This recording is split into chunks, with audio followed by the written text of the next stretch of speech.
أعوذ بالله من الشيطان الرجيم. بسم الله الرحمن الرحيم. يا أيها الذين آمنوا كتب عليكم الصيام كما كتب على الذين من قبلكم لعلكم تتقون.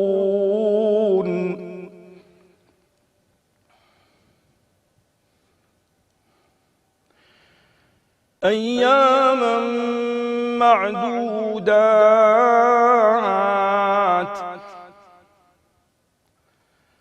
فمن كان منكم مريضا أو على سفر فعدة من أيام أخر، وعلى الذين يطيقونه فدية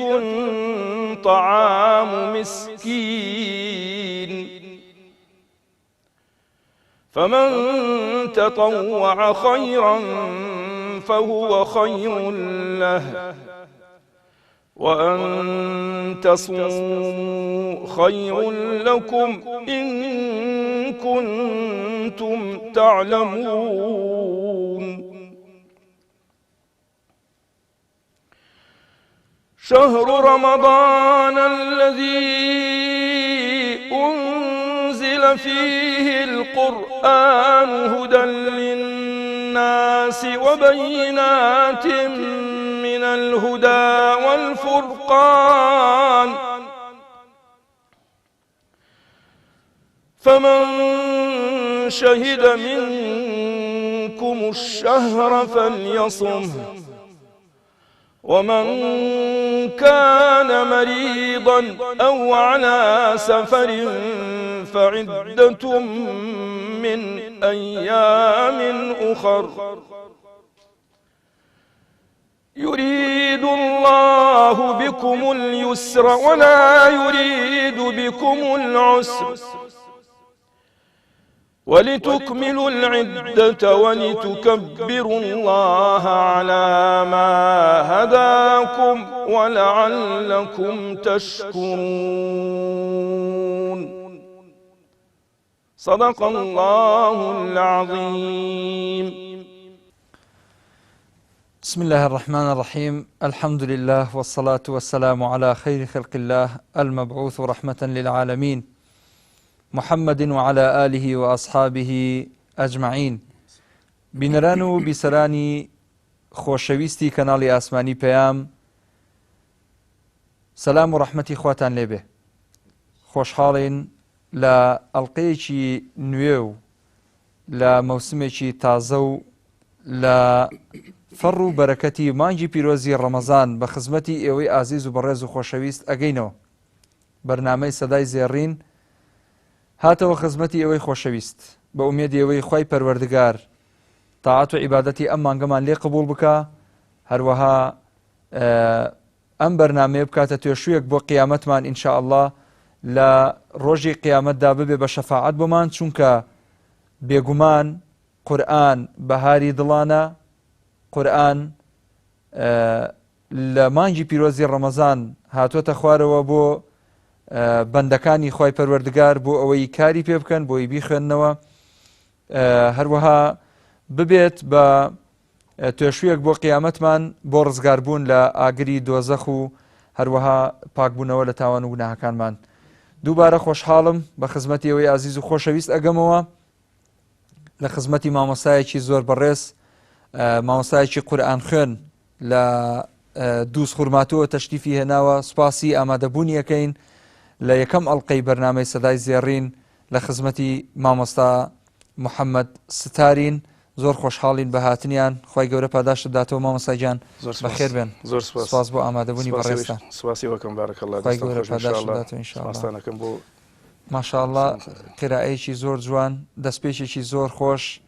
الحەمدوللیلا ئەتوانین بڵێین بەرنامەکەمان جوانترین دەستپێکی هەبوو ئەم ساڵ ئینشاءالله بۆ ئەم ساڵی ڕەمەزان دەبێتە مای قبول بوون لە لای خۆی پەروەردگار و ئێمەش و ئێوەش سەرفرازی دنیا و قیامەتەکە ئینشاءالله. مامۆستا گیان پێمان خۆشە پێناسێکی کورت و بچووک بۆ جەنابێت بکەین بۆ بینەران بۆ خۆشەویستان بۆی بزانن مامۆستا محەممەد ستار چێە کەی لە دایک بووە لە کەیەوە دەستی کردووە بە قورئان خوێندن ئەو محەتانە و ئەو وێزگانی کە جەنابەت پێیا تێپەڕیوی لە ژیانەدا چی بووە؟ بسم الله الرحمن الرحيم الحمد لله رب العالمين والصلاة والسلام على سيدنا محمد وعلى آله وصحبه وسلم أجمعين. بنده محمد ستار صالح لدايق بوي سالي 1957 هەر لە دووسخڕ ماتوو لەدایک بووم لە شەسویە کە چوومەتە سەرەتایی هەر لە چواری ابتیداییەوە حەزم لە قورئان خوێندن بووە قورئانم خوێندووە. ئەو مامۆستایە کە جاران پێوترا لە دەرسەکە تەربیە دینیە کە بەهاتایە ژوورۆستەی ژماوە ناوی مامۆستا محەممەد عەسکەر بوو ئەوێ محەممەد ستار سەمیعنا من صەوتەک. ئەتر ئەو دەرسە هەرچی بوایە لەو ئەو ڕۆژە سێ و چوار ئایەت بوایە من بەدەنگەوە ئەم خوێن حتا متەوەستەیش و لە سانەوی تووز کە دەوێت تەواوم کرد هەر بەردەوام بووم قورئانم خوێن. لە 66 پێنجی ابتیدایی بووم باوکم خوا عەفوی کە چوو بۆ بەغدا دوکان ئەتاریمان هەبوو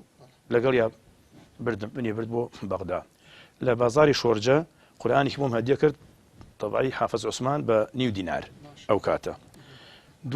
دووەم ڕۆژ کە هاتینەوە بۆ ماڵ کاتە بە قەتارە ڕژ بە قەتاریشە هاتینەوە شەو سەعات نازم ئەزان سەعاتی دوای بانعیشا بوو گەیشتنە ماڵ ئەوە نەم مەراق بووم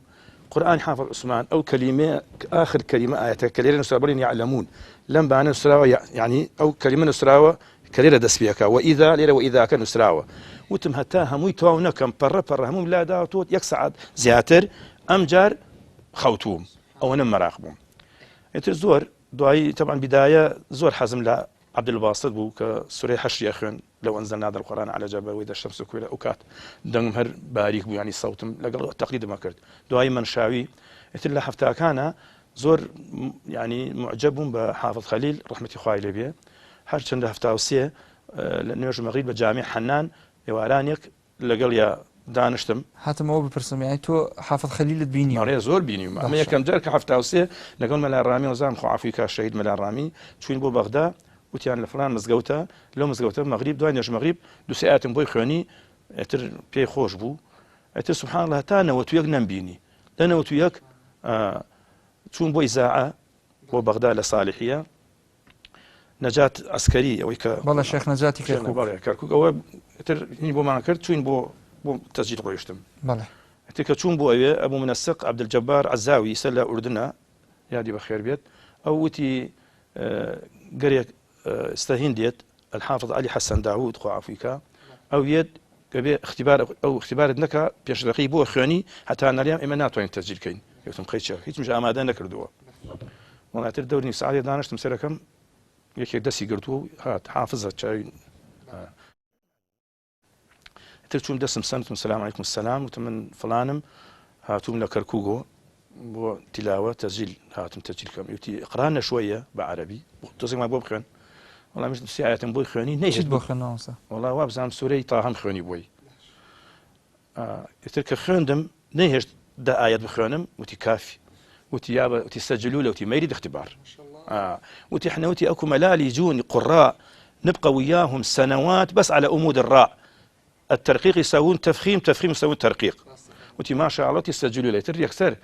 قرآن كم كردو سوري غافرم دس بيكرد هو الذي نزل عليكم يريكم آياته وينزل من السماء رزقا الورود دس بيكرد نيو ساعات مخان وتي أما أوين بولا حافظ خليل يوتم قيتشك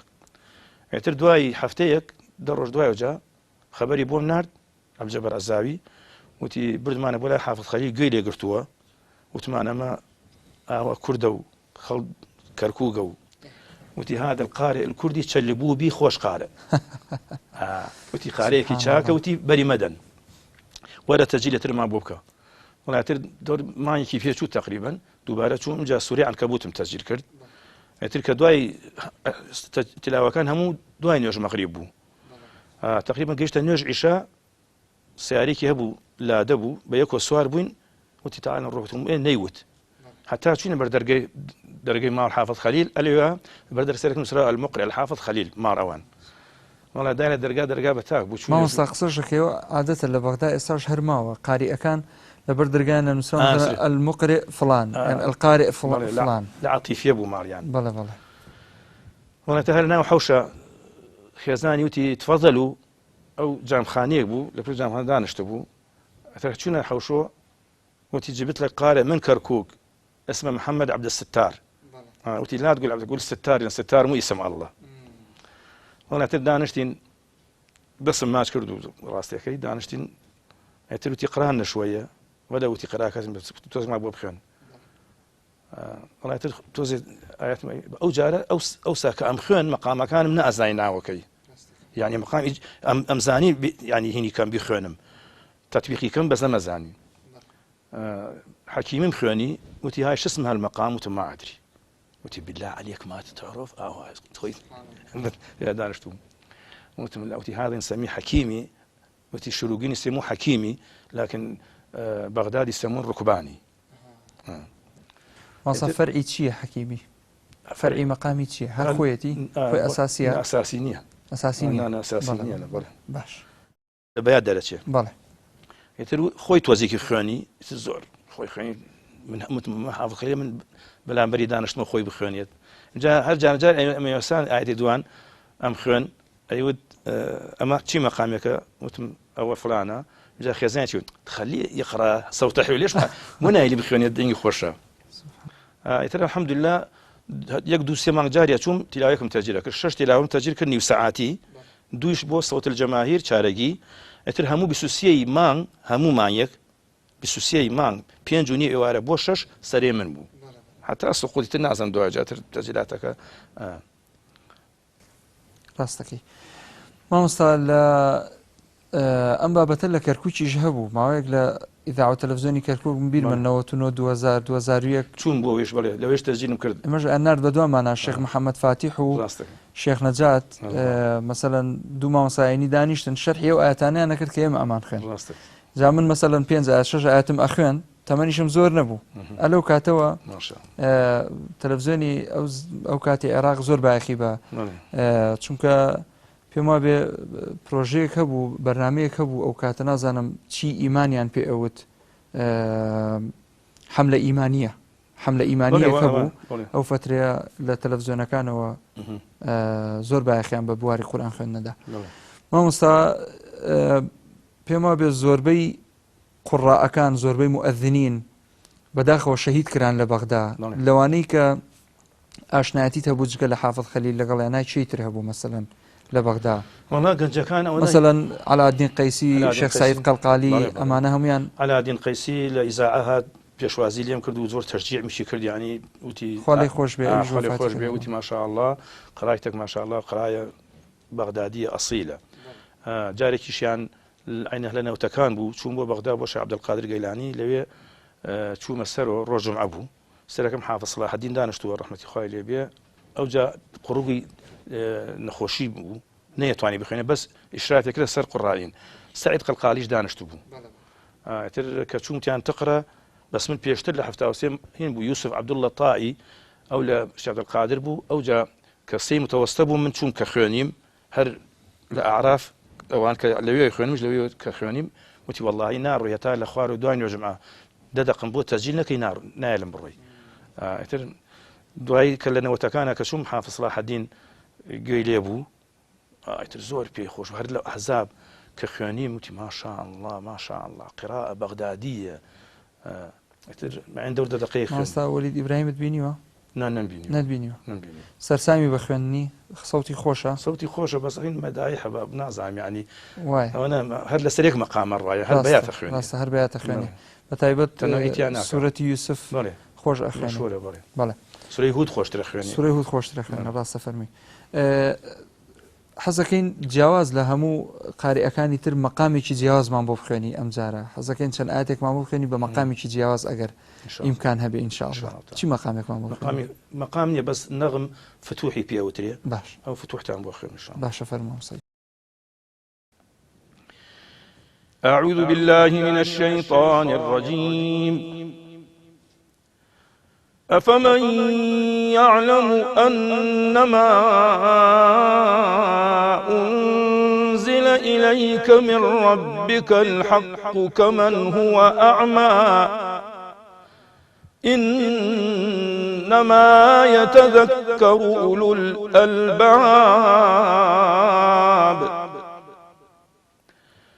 الذين يوفون بعهد الله ولا ينقضون الميثاق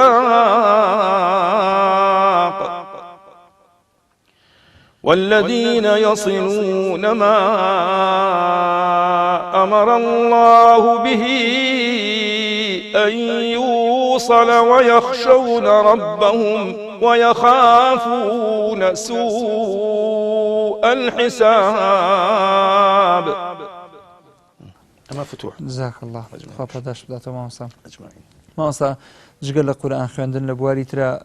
دەستت هەیە مەسەلەن لە بواری تەواشیح و لە بواری مەدائح و مەسەلەن کەمتر وەنیە؟ بەڵێ شو محافظ خو عافيك أيود أني ما أقرأ المواليد. بەڵێ حزين مواليد نو. ڕاستەکەی لە ئێستا پێت وایە مەسەلەن مەدارسی قراءاتی قورئان دەرزدانەوەی قورئان فێرکردنی خەڵک بۆ بواری قورئان و سەوت خۆشی جێگەی خۆی کردوەوە ناو خەڵکانی باشە جێبایخە والله زۆر چاکە و زۆر یعنی من هانی ئەوانە ئەدەم کە ئینشاءالله لەو عمرە کە بیدایە کە حەزەکەن یعنی حتا ئێمە دەوراتمان هەبوو پێشتر ینی خۆم کە تەمەن مامۆستام لە قوتابخانە لە 78 کە تەعین بووین مامۆستای چی مادەیەکی مامۆستای هەر ئیسلامی و عەرەبی بووم لە 2005 بووم بۆ مشرف تەربەوی تا 2016 اشتر واني توزيق قاسم صوفاني هبو سلام يا ربي ترخومكم يعني اريزيكم دا اشتا صارت تريج من تقاعد مواليد بنجا وحوتم بلا لا يكي حوتي 2000 عارف والله العمر كله ان شاء الله وسي صارت خوم تقاعد كرد الحمد لله لاش الصاق سلام يا ربي ان جا دورات مان يعني كردو يعني خوم لمزقوتا كان الحمد لله خاصه لرمضان دواي نوش بياني لمزقوت دا انشتين حتى وكو نيجي تشاشتها يتزور بمسواني كدا انشتن مقامات أو يحزي لمقامات بيايا يعني سواد قرآن خوانين من يعني زور الحمد لله أبو يعني ما صار بيشينان عود أزبرت شونا أجر كسك قرآن لبر بوايا لروي قرآن لبر كرنو أزبر وباشي الحمد لله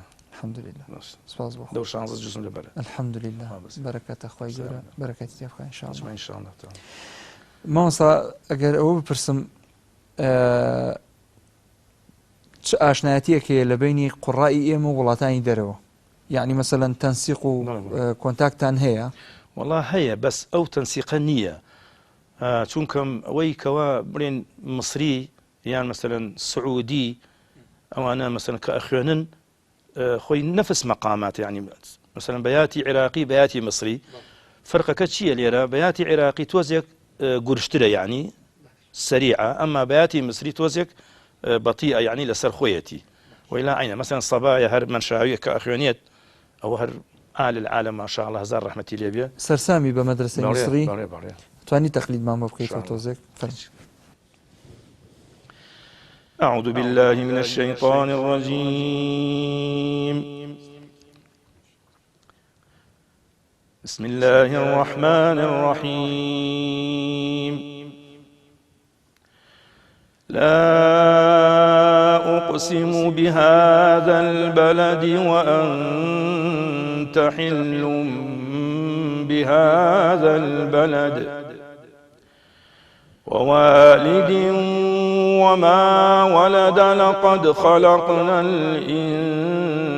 الإنسان في كبد أيحسب أن لن يقدر عليه أحد يقول أهلكت مالا لبدا أيحسب أن لم يره أحد ألم نجعل له عينين ولسانا وشفتين وهديناه النجدين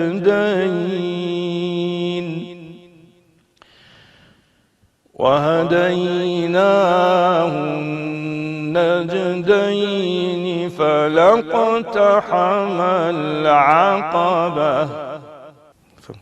الله دەست خۆش بێ خۆت زەدا مامۆستاجان. مامۆستا سەفەری دەرەوەت کردووە؟ سەفەری دەرەوەم کرد بەڵێ لە ساڵ 1984 کە چوون بۆ ئێران لێ پەیمان بە کۆمەڵ کرد ماڵشم هەوانە لێوە بووین ئیتر لە 85 لە قوم لەگەڵ ماسشێ محەممەد بەرزنجی بەڕەحمەت بەڵێ چوین بۆ من تەمان ماسعدنان بخۆ عافیکە ئامۆزان بوو ئەو بەیەکۆ بووین لەگەڵ عەبدولسەلام ئێستا ماوە ئەمانە لەگەڵ حاجی نەوزاد کە شەریکەی سەری زەمزەم ئەو پورزاین ئیتر ئەمانە بەیەکۆ ئەو جارە کە مەلاڕامی خۆ عافیکە کە شەهید بوو ئێمێشتمان احتمالە ترساین باشتر وایە بڕۆین بۆ هیجرەتان کرد بەرەوە شێخ سادق و مامۆستا شێخ غەفور لە عەرەبجۆ الحەمدوللا لەگەڵ ڕێگای بۆمان تەسهیل کرد ئاسان کرد ئاسانکاری ئەوش ئێستا ماوە مامۆستا ئازاد کوڕ مەلا خالید ئەو دەرمانی کرد بۆ ئەحمەداوە لە ئەحمەداوە ئیتر لەگەڵ قاچاقچیە چوین گەیشتنە ئەوێ ئیتر لەوێ تەمان ئەو 4 ساڵ و زیاتر لەوێ ماین لەگەڵ ماسی شێخ محەممەد خۆعافکە شێخ محەممەد بەرزنجی هەزار ڕەحمەتی لێ بێ بۆ هەرکێ بڕایە بەیەکۆ ئەڕۆیشتی مەسەلەن بۆ سوپا بیایە بۆ هەرکێ بگوایە ئەدەی ئەجام تەبەن نازناو لەوێ عەقید بوو دەی مامۆستا عەقید نەختێکمان بۆ بخوێنە.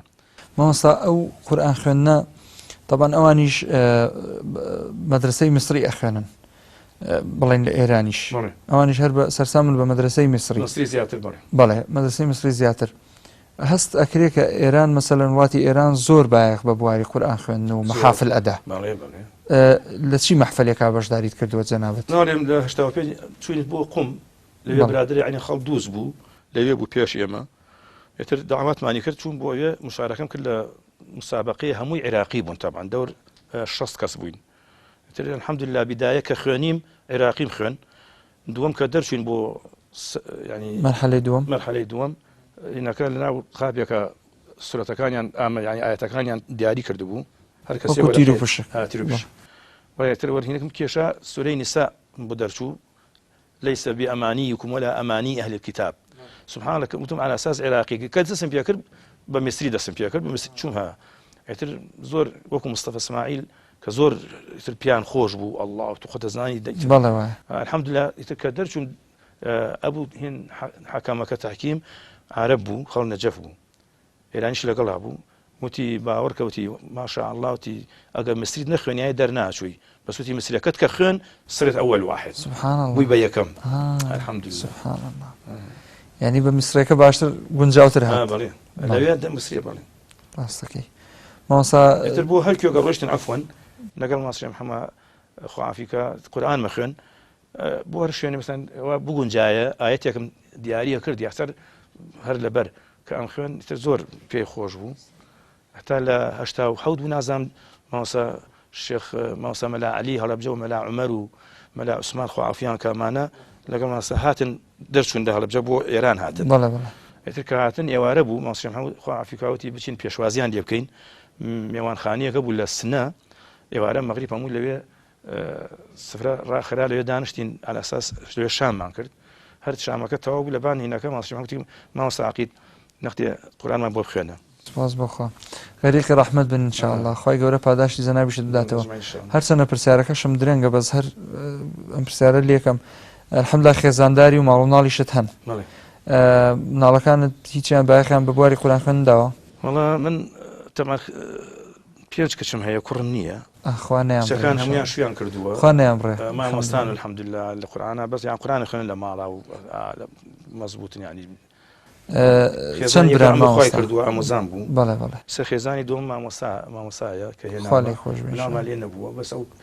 دوو کچێکی هەیە شویان کردووە و ژمیان هێناوە خی گەورە بەرەکەت بخاتە تەمەنیان انشاءالله ئەوەی کەماوە ئەویش کە وفاتی کردو خوا لێی خۆش بێ مامۆستا لە برایە چەند بران؟ لە برایە سێ برایان یعنی بەخۆم و دوو برایترم هەیە خۆم گەورەم خوا گەورەیە لە دوای من ئەحمەدە ئەویش هەر مەلایە ئیمامە لە مزگەوت لە دوای و مەلا هاشم برامە جەنابەت باشە لەگەڵ مەلا هاشمە مەسەلەن ڕۆیشتون لە شوێنانە قورئان بخوێنن چوینە بۆ بەسرە لە 2008 لە بەسرە لێ مسابقەیەکە بوو تر بەشداریمان کرد دوای مسابقەتر 2000 وابزانم دەبوو لە کازمیە لە بەغا لەوێش مسابقەیەکە بوو لە نەجەف ساڵێکیان هەرچووین تر ینی هەر سێم و چوارەمەمانێتە چووکم مستری بوو مێش مستریمان ناخوێن عێراقیمان خوێن جیاواز بوو تۆزێک حەزەکەین هەندێک ئاەتی ترمان بۆ بخوێنی ئەگەر دەرفەت هەبێ ئینشاءالله بەڵام ئەمجارە تۆزێ باز زۆرتر بێلوانی تر أعوذ بالله من الشيطان الرجيم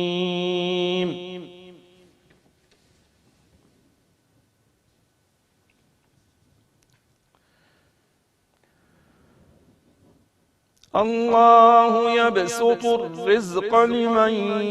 يشاء ويقدر وفرحوا بالحياة الدنيا وما الحياة الدنيا في الآخرة إلا متاع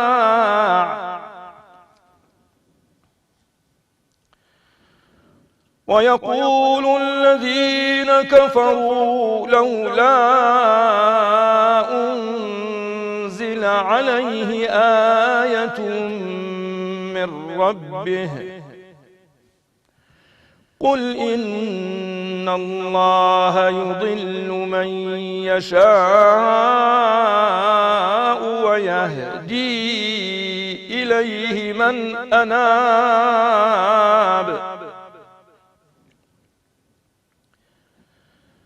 الذين آمنوا وتطمئن قلوبهم بذكر الله ألا بذكر الله تطمئن القلوب الذين آمنوا وعملوا الصالحات طوبى لهم وحسن مآب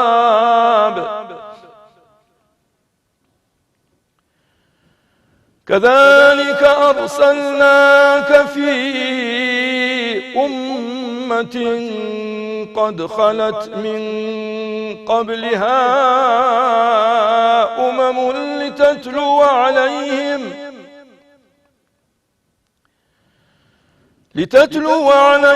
الذي أوحينا إليك وهم يكفرون بالرحمن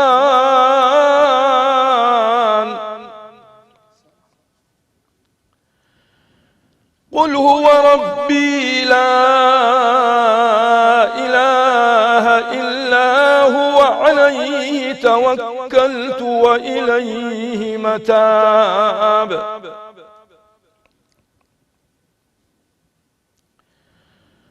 ولو أن قرآنا سيرت به الجبال أو قطعت به الأرض أو كلم به الموتى بل لله الأمر جميعا أفلم ييأس الذين آمنوا أن لو يشاء الله لهدى الناس جميعا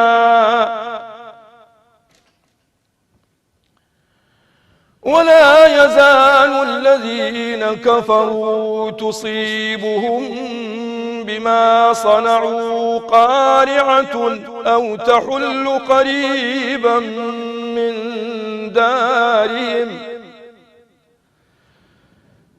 أو تحل قريبا من دارهم حتى يأتي وعد الله إن الله لا يخلف الميعاد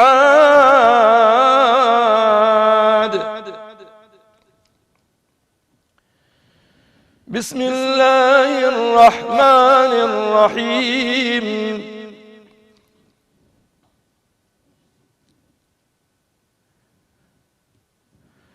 لا أقسم بيوم القيامة ولا أقسم بالنفس اللوامة أيحسب الإنسان أن لن نجمع عظامه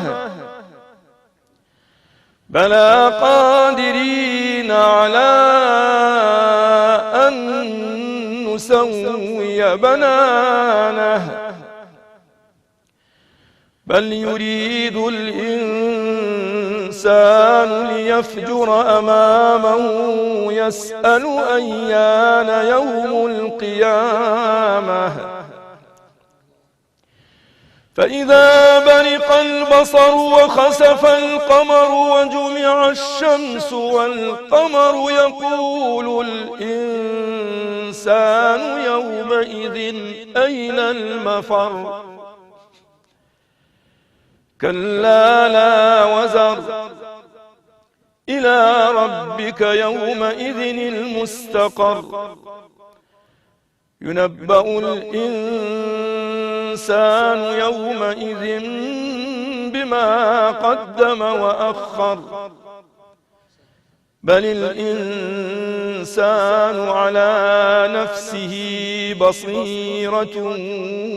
ولو ألقى معاذيره لا تحرك به لسانك لتعجل به إن علينا جمعه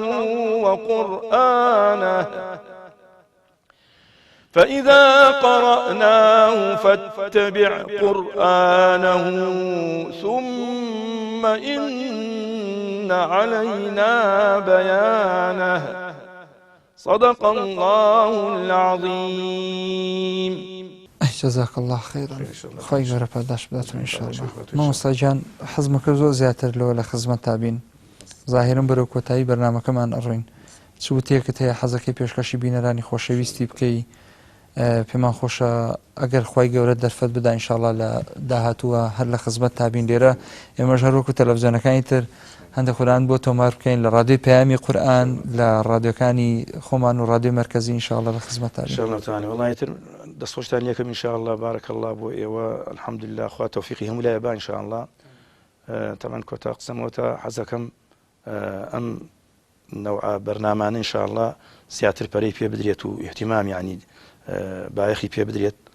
چونکەم کەلامی خوای تەعالا زۆر ئەبێ گرنگی یعنی پێ بدرێت زیاتر لا خير يعني لا كلام فوق كلام الله